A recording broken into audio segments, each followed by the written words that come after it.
큰 바다를 보러 가는데 견성자리를 중간에 가다 보면은 호수가 있단 말이야. 이게 바다인 줄 알고 중단해버리면 안 된다 이게. 그런 망상이 나더라도 공부를 해서 마쳐야 된다. 모든 별고 부모 이 친척하고 절에 들어왔으면은 견성을 해서 마쳐야 된다.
선생님 안녕하십니까? 안녕하세요. 2026년 병원은 새해가 밝았습니다. 새로운 한 해를 시작하면서 우리 시대의 큰 어른이신 스님을 모셔서 삶의 지혜와 귀한 가르침을 한번 청하고자 이렇게 찾아뵈었습니다. 스님 90이 넘으셨는데 너무 정정해 보이셔서 제가 참 마음이 좋습니다, 스님. 먼저 시청자 여러분께 새해 덕담과 요즘 스님 어떻게 지내시는지 근황 좀 한번 소개해 주시죠. 벌써 한 해가 지내고 병원년 말띠라고 그러는데 말은 역동적이고 희망차지 질주를 합니다.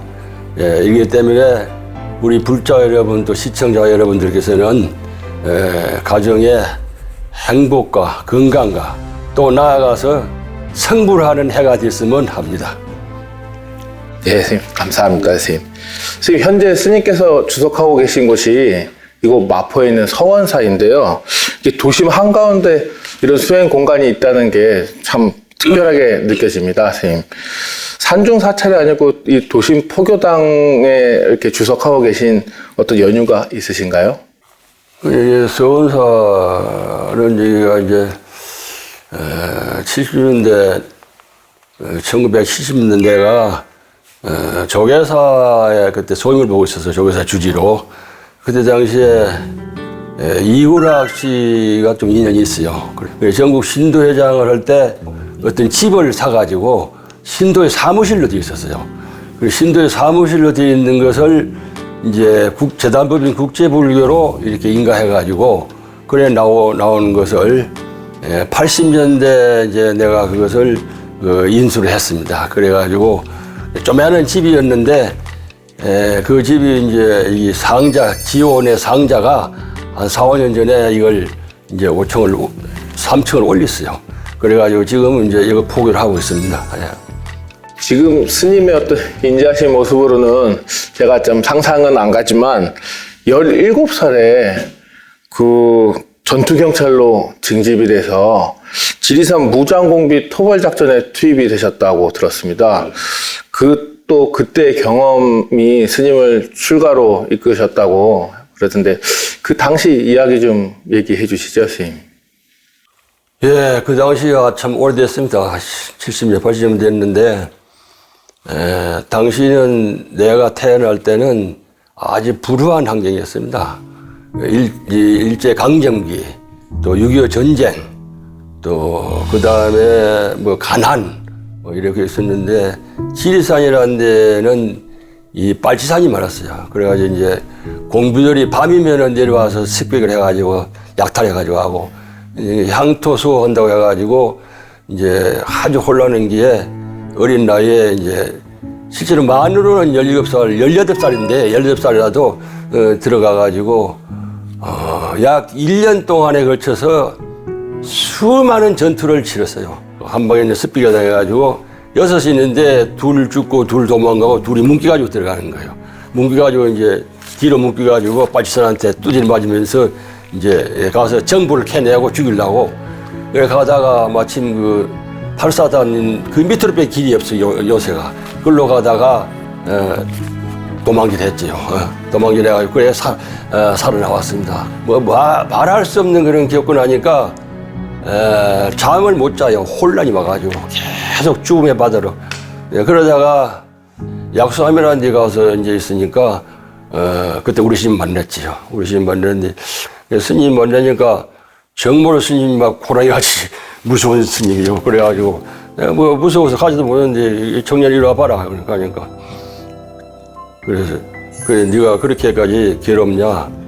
이 우주라는 그때 딱 그 한마디라 우주의 섭리는 살고 나고 죽음이다.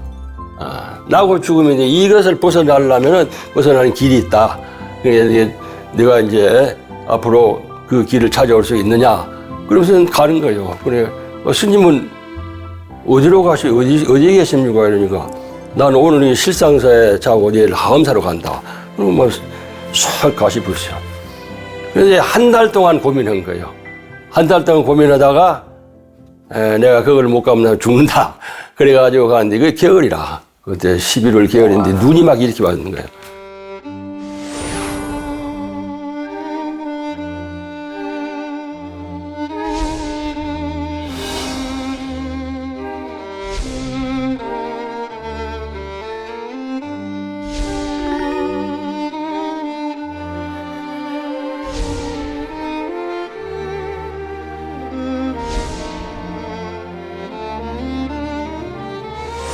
스님 말씀처럼 스님을 출가 사문의 길로 이끌어 주신 금호 스님은 아주 호랑이 스님으로 유명하셨는데 은사 금호 스님은 어떤 분이셨고 이렇게 특히 기억에 남는 어떤 장면이라든가 일화가 있으신가요?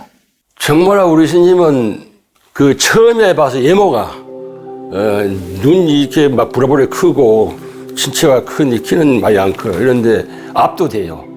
그리고 스님은 일찍이 출가해가지고 이미 벌써 20대 후반에 조실을 했어요. 직시사 조실하고 철저하게 수행을 해가지고 정말로 보면은 사연이 머리가 수그러져 되어 있습니다. 그러나 우리 스님의 그 참 덕하로 스님의 예불 오늘날까지 있다고 이렇게 감사하게 항상 생각하고 있습니다. 근데 스님 의사 선생님이 워낙 혹독하게 수행을 시켜서 또 너무 힘들어서 몇 번 도망치시려고 그러셨다는데 혹시 뭐 사실 떠나려면 얼마든지 떠날 수 있었을 건데도 불구하고 이렇게 딱 마음을 다시 잡고 버틸 수 있게 해주신 그런 게 무엇이 있을까요? 그리고 이제 우리 은사스님은 그럼 행자 생활할 때거든요. 한시도 앉아 있는 걸 못 봅니다. 그래야 1년 동안에 그 행자 생활할 때 그때 아마 지금 생각해 보면은 그 다 얘기하시면요. 지금 생각해 보면은 스님이 이 사람을 만들려고 그런구나. 당금짓이지 말하자면 씨를 용광에 놓아가지고 또 두드려가지고 또 놓고 두드려가지고 작품을 만들어내잖아. 나보다 항상 하는 말이 있기에 있는 말은 너는 딴 사람은 업이 많다 이게. 업이 많은 걸 보시는가 봐. 그래 업이 많다. 그렇기 때문에 공부를 많이 그 강원에 가려고 이제 숙해가지고 강원에 공부를 하러 가려고 강원 공부를 못하고 그래요. 너는 참선해라. 출가 수행자는 수행을 하는 거는 하나도 참선, 둘도 참선, 셋도 참선이다. 참선해가지고 자성을 깨쳐야지 마음을 알아내야지 다 소용없다. 그래가지고 밤에 도망가려고 예불 하고 전부 다 준비해서 송리산 법주사로 월주심하고 같이 밤에 그 가능을 성공했어요. 성공해가지고 그 후부터는 이제 그 후로도 자주 만나지 않아요. 법주사 왔는데 도망갔다고 혼났어요. 그냥 가을인데 이것도 에피소드요. 가을인데 좀 잡아오라. 이제 여마실에 가서 그러니까 얼마나 얻어맞을 줄 알았죠. 그러니까 이제 옆에서 몽둥이 해와라 이랬거든. 나중에 보니까 가을인데 수수께끼 몽둥이 2개 그래가지고 한 번 때리고 부르짖어요. 못 때려 안 들라고 이런 지혜가 있어요. 그래가지고 그다음에 아주 자비롭게 달래고 이제 그래서 그 스님에 대한 그렇게 혹독히 할 때는 혹독히 하고 정이 갈 때는 정이 갔습니다. 아주 다정하게 할 때는 엄청나게 다정해요. 엄청나게 아주 참, 그렇게, 그것 때문에 이제 내가 견디라고 사는 거지. 예.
스님 젊은 날에는 그렇게 무섭고 야속했던 은사 스님이시지만 은사 스님이 열반하신 후에 스님께서 금오선 수행 연구소를 만들어서 어떤 스승님의 삶과 수행에 대해서 좀 조명하고 있는데 앞장서고 계시고 또 스님의 상자 스님들께서도 금오 스님 연구에 굉장히 이렇게 좀 열심이라고 알고 있습니다.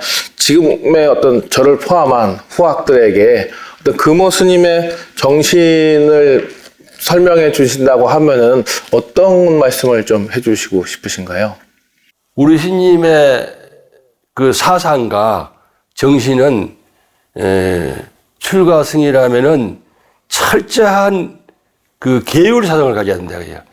철저한 계율 사상을 가지고 수행하는데 화두를 가지고 화두를 타파해야 된다. 화두를 타파해야 자성을 철리게 나고 삼심사지가 원만히 증득이 되고 대기다용이 현실에 나타난다. 그런 이제 해야만 정한종사가 된다. 식 말하자면 대도 견성을 해야 된다 이런 뜻이라요. 우리 스님은 우리 문중이 한때는 참 70명 막 기사성 같았어요. 그때는 월산 스님, 뭐 범양 스님, 뭐 월남 스님, 막 월주, 뭐 월탄 막 기사성 같았습니다. 그런데 우리 스님 이제 그 선양 사업을 해야 되는데 옛날에 다 절도 어렵고 그런 게 안 해요. 못 했어요. 그래서 내가 어떤 계기가 된 것은 어느 모임에 일타 스님이 나한테 아주 충격적인 얘기를 하더라고요. 그 금오 스님이 그렇게 참 돈이었는데 금오집이 법어집이 이게 뭐냐 손바닥만에 제일 많이 나왔었어요.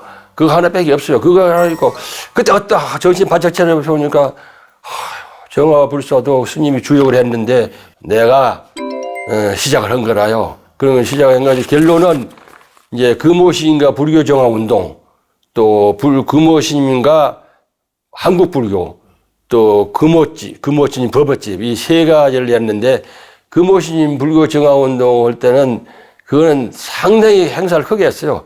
세종문화회관에서 지가신 총무원이었는데 참으로 눈물 나요. 그러니까 금오시인과 정화운동을 전체 보라고 저 우리나라의 도서관인데 도서관 다 내가 붙였어요. 다 했어요.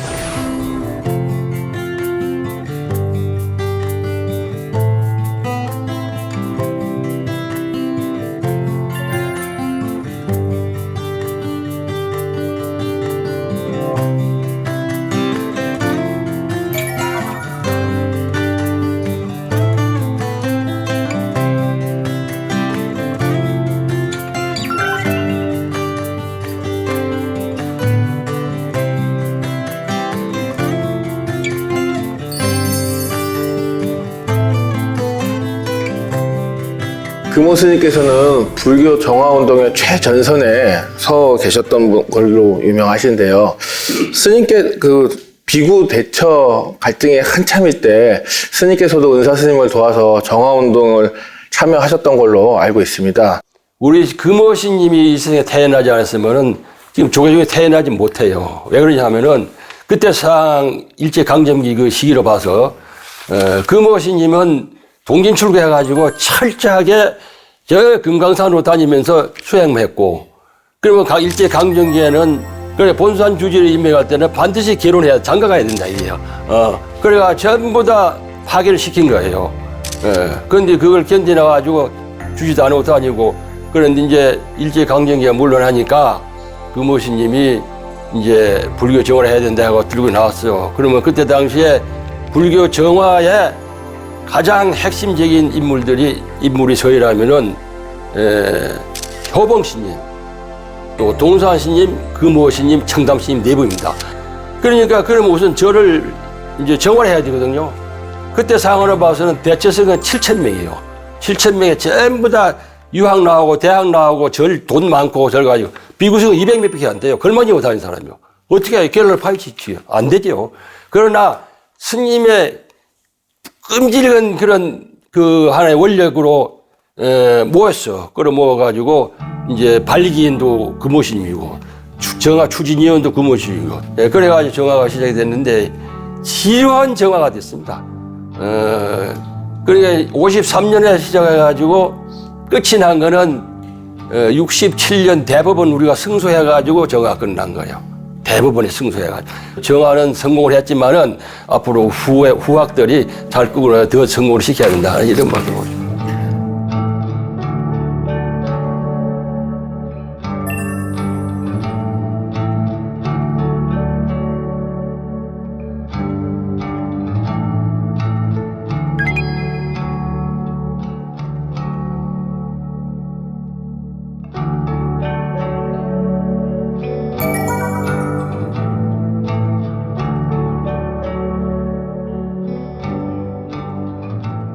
특히 젊은 시절에 스님께서는 누구보다도 치열하게 수행 정진을 하셨던 걸로 알고 있습니다. 이렇게 좀 수행 활동 중에 가장 기억에 남는 수행의 순간 내지는 어떤 힘들었던 그런 시기가 언제였는지 좀 말씀해 주시죠. 참으로 힘든 일이 많았죠. 이제 우리 스님이 오해를 해가지고 우리 스님 가풍은 참회법이 있는데 그 참회법은 금강산 참회 또는 지리산 참회였어요. 지리산 참회는 3,000배 하면 끝나는데 금강산 참회는 대중공사를 해가지고 엎드려가지고 한 방에 때려대는 거예요. 때려대는데 묘하게 참 몰려가지고 그때 위기했죠 내가. 그러나 또 어떻게 생각하면 지금 생각하면 스님이 알면서도 만들려고 그랬지 않나 이런 생각이 들어요. 참여한 것만 얘기했는데 참여를 하는데 하여튼 한 60명 대중이 됐어요. 동화사에서. 그럼 나는 생각할 때 내가 이게 사실 천연무근한 건데 이대로 나가면 뒤집어지고 나가거든. 이게 오기가 생기는가. 그래서 제가 그냥 뚜디 팽간 마이고 공양주 한 달 해라 이거예요. 공양주 한 달. 이거 아주 미치죠. 공양주 한 달 하는데 그리고 공양주 했어. 거기서 공양주 해 마치고 걸망지고 나간 거라요. 나갔는데 이제 지리산에 가가지고 벽송사에 한철 나고 시도건 생각을 가지지. 그래가 이제 태백산 가서 동암 거기가 굉장히 좋은 곳이죠. 태백산 동암에 4호식 18돈이 나온 도죠.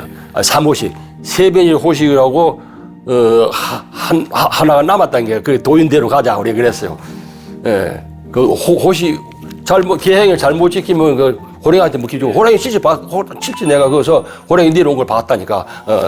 저 토끼를 쫓아가지고 혼자서 나는 이를 깨물고 나는 내 해제 때 나간다 작심을 했죠. 그래가지고 거기서 내가 상당한 힘을 얻었어요 실제로는. 그런데 해제 날이 내일 날인데 양치를 하려고 보니까 높아요. 눈밭에 어떤 여자 말에 이거 짊어지고 오는 거예요 햇빛에. 눈 봐도 여자야. 사람이 찌릿 뭐.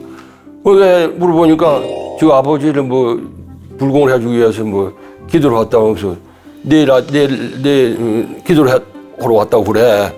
그래서 이제 다 방을 비워주고 방이 딱 하나거든. 비워주고 산신각에 가가지고 걸망에 옷 다 입어봐야 막 두드려패면서 목타기 두드려패서 막 연부를 했잖아. 연부를 하고 3시간 넘어가지고는 그래 이제 맞이 지지가 올려가지고 불공해주고 나와버렸어요. 걸망지고요. 그때 만약에 내가 생각이 문제가 달랐으면 축제에 그 호식을 당해. 그래가지고 잘 살아왔다 싶었어요. 그래 내가 해지 마치고 온 사람이야. 해지 마치고 오고 그래가지고 그 다음에 이제 동화사에 그때는 정강 스님이 조실이었어요. 근데 금당에 이제 그때 공부를 하는데 우리 여기 해제 때까지 자지 말고 우리 서약을 하자. 그 결정할 때 이 정진 해제 때까지 잠 안 자고 자다 죽어도 무원망함 도장각 찍고 이렇게 해가지고 이제 결제하고 앉았는 거예요. 많이 나 8명이 서로 보고 나중에 이러다가 조르니 서로 보고 이래 보고 앉는 거예요. 보고 앉아도 한 15일 일주일만 앉아도 조물 오잖아. 15일 앉아니까 막 사람이 막 눈이 불그래가지고 15일 앉아니까 서로 보고 이렇게 해도 상당히 막 이러거든. 그러니까 뚜질 패거든. 맞는 사이에 감정이 생기죠. 감정이. 왜 죽을 줄 아는데 뚜지냐고. 서로 막 신경이 날카져가지고. 그리고 도화사가 금당에 밥 먹으러 가잖아요. 밥 먹으러 가는 시간에 공양하다가 발대가 떨어져 버리고 한다니까. 눈밭에 막 들어가 눕기도 하고 막 그래요.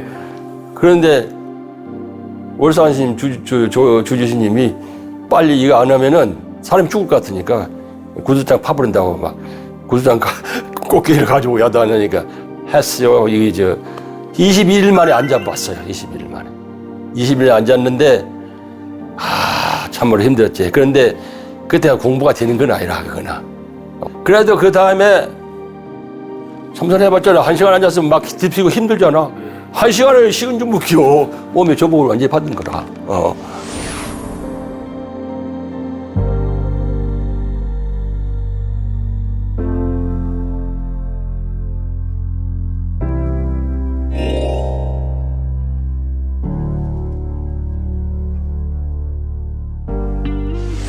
이 수행뿐만 아니고 종단의 여러 소임도 두루 거치셨는데요. 그 중에서 호계원장 같은 계율에 관련된 소임을 무려 12년 동안이나 그렇지. 사셨다고. 그래서 이게 그때 소임 사실 때 좀 어떠셨나요? 호계원장 할 때는 98년, 99년 종단 사태라는 게 있었어요. 알지 모르겠는데 종단 사태가 있었는데 참으로 엄청난 사건이었습니다. 그 우리도 그런 건 없어야 돼요. 없어요. 왜냐하면은 이제 중앙정 호계원장만 혼자서 하는 게 아니고 호계원 이제 중앙총회에서 해종특위라고 이제 해가지고 이제 해종특위 호계원, 그 다음에 이제 초심 호계원 마지막 호계원장으로 넘어오는 거죠. 법이 이제 해종특위에서 전부 다 조사를 했는데. 거의 한 1000명, 한 7, 8명이 가담을 했어요, 그때는. 재심에 나한테 넘어온 것이 400명 됐다니까. 그러면 이것을, 회의를 하는데 거의 하루 걸러 일주일에 한 번씩 1년에 했으니까. 그러면 어떻게 되냐면 내가 기억으로는 그 초심에 넘어온 한 350명가량은 이제 문서견차 그냥 죄 없이 조사를 해가지고 돌려보내고 또 그 다음에는 350가량이 공권정지 이래서 이제 해보내고 30명 정도가 제적이고 20명 정도가 멸비까지 된 거예요. 그걸 하려니까 정말로 괴로웠지요. 왜냐하면은 참으로 내가 내가 하는 말이 아니라 어려움을 겪고 나름대로 깨끗이 살아왔으니까 내가 이만큼 여자 문제 흠집이 있었으면 골로 갔어요. 완전히 그때. 너는 뭐냐고 달라들고 막 협박하고 별짓 다 했어요. 그때만 해도 지금까지 법 질서가 없었습니다. 예. 그런 이렇게 징계를 하고 할 때 어떤 내적 갈등이랄까요? 어떤 그런 게 좀 있지 않으셨나요? 잠 못 자고 고민 많이 했지. 그 사람 내 사제도 있고, 내 사제도 친한 사람도 많아요.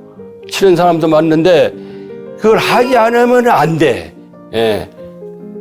그러나 이제 내가 보람 있게 생각한 거는 그렇게 해서 법 질서를 안 잡으면은 아마 지금까지 나올 거예요. 지금까지. 그렇게 하기를 1년이 아니고 거의 10년 동안 살았으니까, 그러면 나는 내 행동을 어떻게 해야 되겠어, 그러면, 아주 살아남는 것이 살지. 그걸 또 어떻게 오해를 할 수도 있어, 오해를 잘못하면요. 행여나 책 잡힐까 더 계율을 더 잘 지키려고 고생하셨을 거고, 그리고 또 종단이 한참 이렇게 혼란할 때 뭐 정예라던가 다 스님께서 지켜내셨는데, 이렇게 종단의 큰 소임을 마치시고 갑자기 또 50대 중반에 또 툭 털고서는 선방으로 들어가셨어요. 이제 종단의 소임을 보고 그렇게 또 뭐 하고 해도 늘 편하질 않아요. 뒷국문이나 항상 난 선방 들어 정진해야지 이 생각밖에 없어요. 예. 상당히 내가 종회 의장할 때 성철 스님이 그때 그 보고로 종단 보고로 하도 가고 너무 전폭에 인연이 있는지 인정하시더라고. 그래서 우리 스님 본 것처럼 내가 어떻게 해서 저 스님 밑에서 한번 지내야 돼 이 생각을 하고 있었어요. 그래 이제 막 기회가 와서 이제 해인사를 내려갔었죠. 내려갔는데 참 그때 지금 그 이야기를 물으니까 그때 생각이 나네요. 아이 나는 이제 가서 짐 불어놓고 이제 그 세상에 있으니까 인사드리러 가려고 그러니까 선방에 막 들어가니까 걸방 지고 들어가니까 마당에 이렇게 왔다 갔다 해요. 그리고 이제 아주 인상이 좋게 네 얘기 뭐다 하냐 네라고 그래요. 네. 그리고 이 말이 지금 기억이 그대로래요. 네 종의 의장하다 했지. 내년 못 산다 가거라. 아니 여비 있다 여비. 휴지를 줄 때면 여비 있다. 이 가지고 가거라. 웃으면서 가라고 하면 진짜 가라고 하면 성질내면 뭐 들고 쫓지 그게 아니고 가라고 하면서 들고 이렇게 받아들이는 거예요. 야 정말로 인정하시구나. 그래서 내가 스님 밑에서 꼭 한철 나고 싶어서 왔습니다. 방문 드려가지고 한철 잘 지냈어요. 진짜로. 그때 가기를 잘했어요. 그걸 갔다 와가지고 한 2년 돼서 입적하시지 않았어요? 예.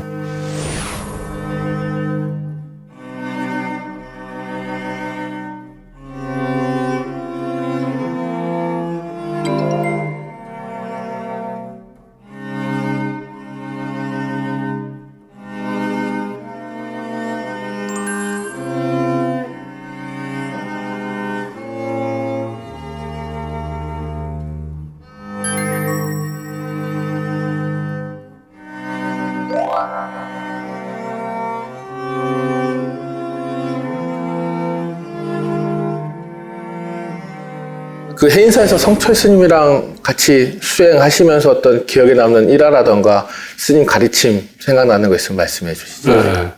그것도 뭐 일화가 있지만 그때 한 70명, 80명 정도 지냈죠.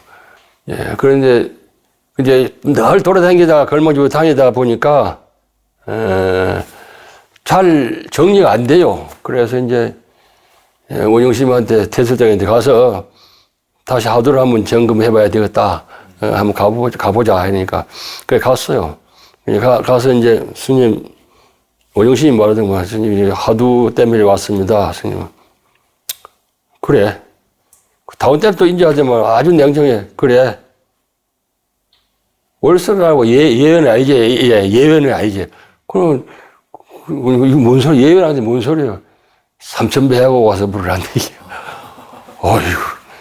좀 오기가 좀 나대 오기가 그래가지고 그래 이제 나왔어요. 나와가지고 할까 말까 하다가 아이고 그래도 내가 물으러 갔는데 그래서 이제 그때가 아주 삼복도이고 시간이 없어요. 그거 12시 넘으면 11시 반까지 식사하고 나가면은 2시에 이제 입실하거든. 그러니까 이제 딱 30분 내가지고 한 이틀 생각하다가 가서 이제 하루에 1,000배씩 3,000불 했어요.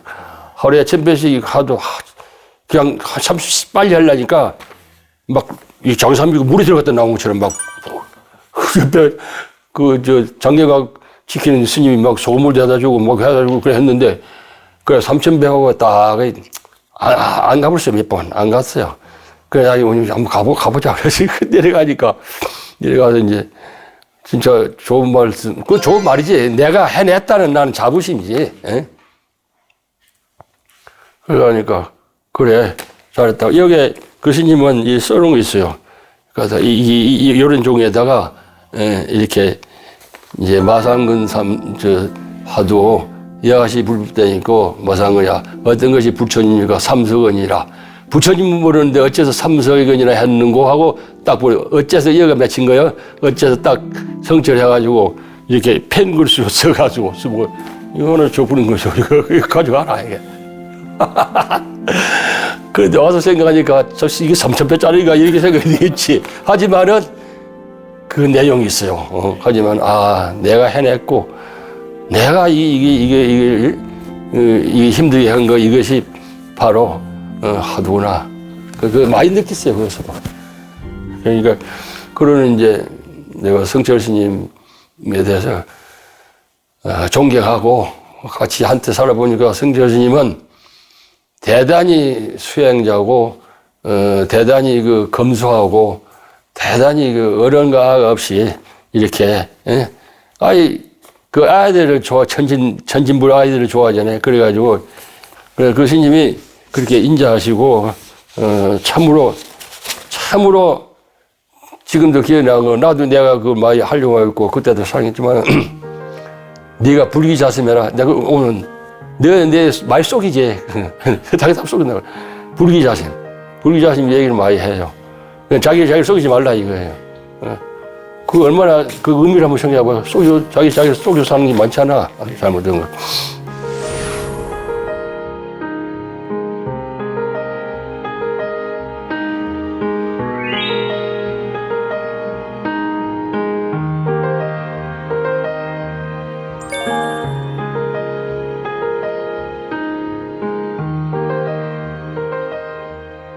스님, 호러에 갔던 스승님들을 다 떠나보내고 그분들의 그늘에서 벗어나서 이제 스님이 또 큰 나무가 돼서 후학들을 열심히 품고 계신데요.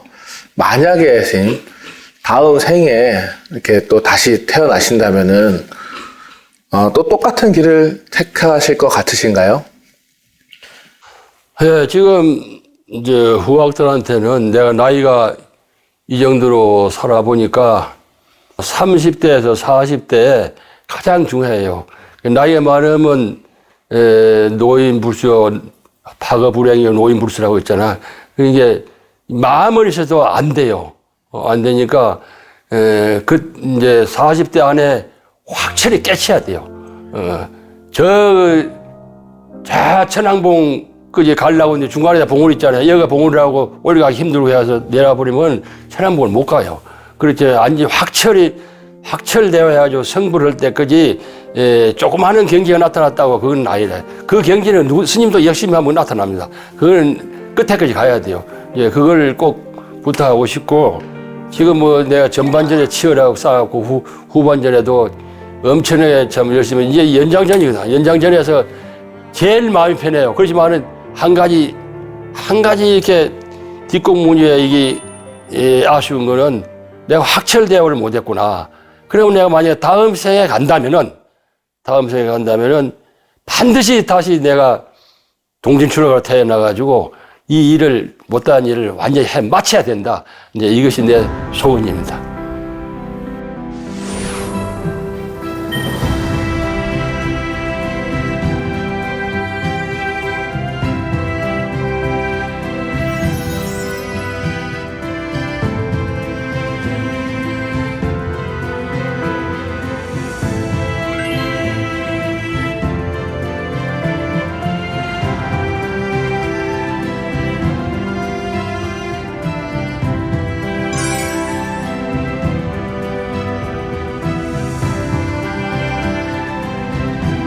만사하공 부자만이라 한사를 다 화롭고 공손하게 자만심이 없어야 된다. 일심성경의 항존이니라 한결같은 마음을 진실된 마음으로 한결같은 진실된 마음으로 다른 사람을 존경해라. 다른 사람을 존경할 수가 없잖아요. 다른 사람을 그렇게 마음을 쓰면은 나한테 굉장히 이롭잖아요.